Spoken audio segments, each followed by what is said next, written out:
Do women care more for their dying spouse than men do? While there's obviously no definitive answer to whether women care more for their dying spouse than men, as the experience of caregiving and dynamics of relationships can vary greatly depending on individual circumstances, research has suggested that women may be more likely to take on caregiving roles and provide more intense and continuous care to their partners than men. This is in part due to societal norms, the position women take as primary caregivers, and also may be a reflection of their gender differences, which is women express more in emotional capacity and communication.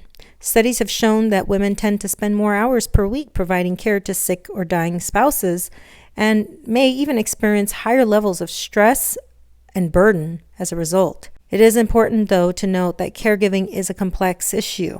Not all women will feel able or willing to take on the role of caregiver for their dying spouse. Ultimately, the decision to provide care for a dying spouse is a deeply personal one. Everybody's different, right?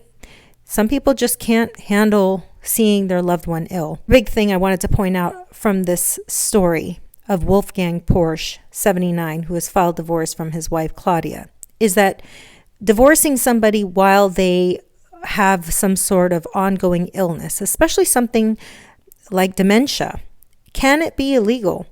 Divorcing a person who has dementia is not inherently illegal, but it can be complex. The number of factors, which, how long have they had this illness? Are they struggling to make decisions? Are they capable of making decisions? And can they communicate their wishes?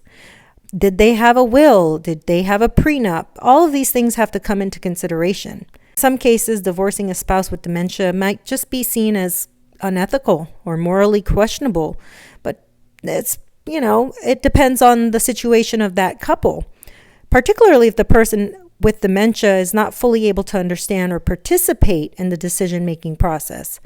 But if both parties are capable of making informed decision and have agreed to the divorce, it is generally not illegal. Anyways, it's important to note that divorcing a spouse with dementia can have significant legal and financial implications, especially if the couple has joint assets or if the person with dementia requires ongoing care. In these cases, it's important to seek legal and financial advice. In this situation, I have a sneaky suspicion they've had all this stuff drawn up in before they even got married, right? It's not like he didn't marry her recently. He married her since 2007. They've been together, but they got married in 2019. So if both the parties had like a prenup or something and a signed decision of what they were going to do, generally none of this really matters, right? Bruce Willis just was diagnosed with this, and he seems to have a different circumstance going on in his household with people clamoring to help him. But everyone has a right to make up their own mind about their life and what they want to deal with and what they don't want to deal with. So while that is morally questionable, he has been getting a lot of help, and she has 4 housekeepers helping her. And I'm hoping and praying that it's just a situation where it's become very hard.